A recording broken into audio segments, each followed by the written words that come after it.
Hello, and welcome back to our series. In the last video, we discussed the cost of attendance and how to calculate it. So today we will talk about one of the types of financial aid that will help cover the costs.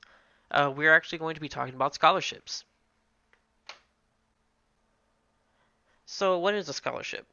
It's a type of financial aid based off the achievements you've made. This can be through academics or participating in events such as UIL, athletics, fine art, community service, and there's even scholarships for things such as your age, being left or right handed, religion, ethnicity, gender, and so much more. So, applying for financial aid does not include applications for scholarships. Those are done within your community, the campus you plan to attend to, and outside sources. So, applying for financial aid does not mean you get scholarships. That's something you're going to have to do on your own. And scholarships are free to apply for. Sources asking for payment to help you search or to help you apply. Those are scams. Don't give them your money. Scholarships are completely free. And the thing about financial aid scholarships is that's money that's directly to you. That is awarded directly to you. It's mostly coming from the form of a check or cash most of the time. So it enables you to use it in the form that helps you most. Maybe you need the on hand money to buy supplies, or maybe you need it for gas for transportation, or to help pay rent so that way you're able to live in the same town as your college or university. So that's how that works. And there's no limit to how much you can earn.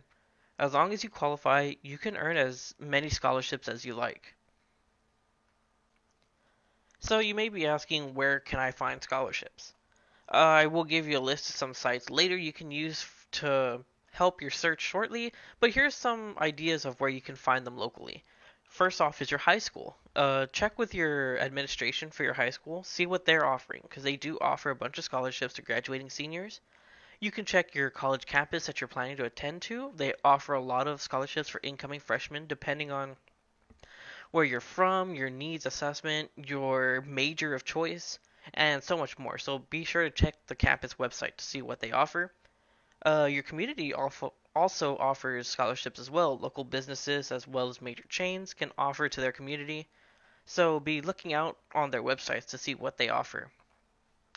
Your parents' place of work, their union, their association, anything where your parents are meeting and working with groups of people, somebody might have a scholarship, so you can be able to ask them, see what they offer.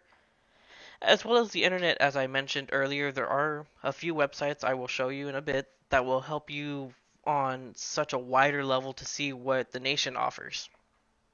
And the big thing with the internet is if a website charges you money to search or apply, that is a scam.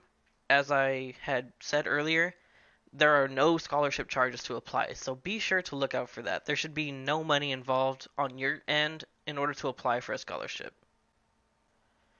So, as I mentioned earlier, here are some websites that I personally like to use to find scholarships. I've found a few myself that can range from where you live, how you did on the ACTs, what you've done in high school, and so much more. I personally like to use the scholarships and the FastWeb websites. They can help you narrow down your searches to stuff that applies directly to you. So if you're looking for something specific to yourself, this is the first place to go. Alright, so say you found a few scholarships that looked interesting to you, you should be able to qualify highly for them, and you're actually expecting to hear back from them. So you're starting to begin your application process, and you're thinking, what are things that I need for the application for scholarships? So let's go over them. The first one you're going to need, depending on the scholarship, of course, you're going to need your high school or your college transcript. College transcripts are for people that have been taking dual credit classes, or as well as your regular high school transcript as well. Some people do look at that so they can see if you actually have the GPA that they're asking for. It's good to have 5 letter recommendations.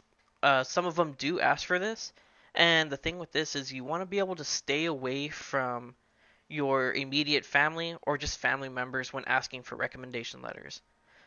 If they see that there is a correlation between the two, it doesn't look as professional and it looks like you're just asking family members. So try and find outside people. Ask a teacher, a counselor, a coach. If you worked a part time job, ask a supervisor. Those are people that you want to get recommendations from. Also, an essay. Some people will be asking for different essays depending on what they're looking for.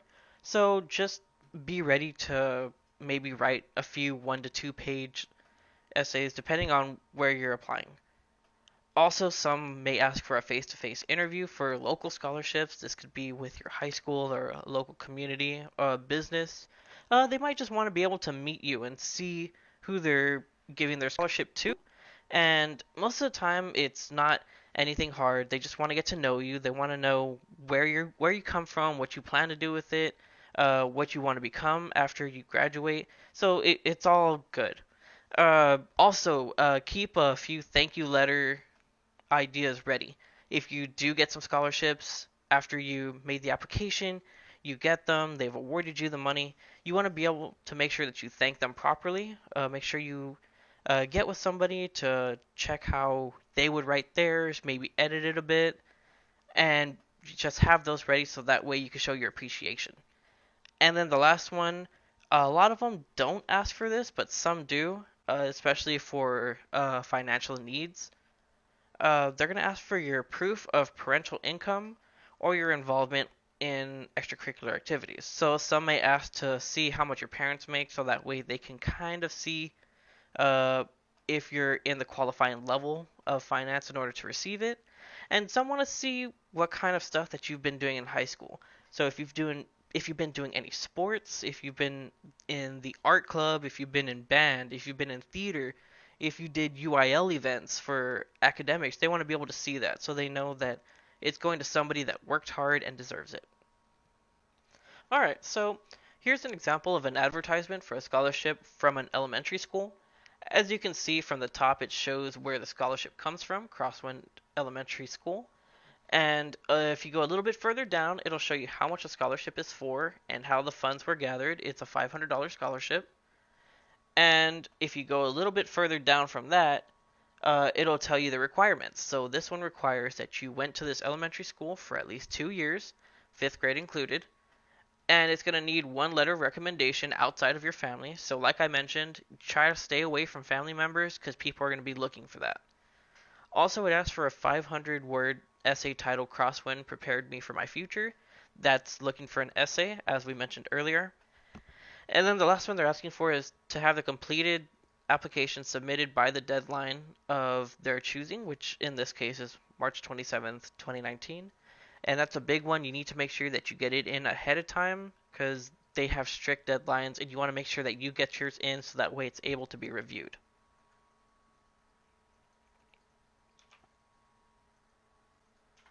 Alright, well this is the end of our scholarship video. Thank you for watching. We hope that you found these useful, and if you have any questions, feel free to leave a comment or contact us directly with the information you see on the screen. And with that being said, thank you. Have a nice day.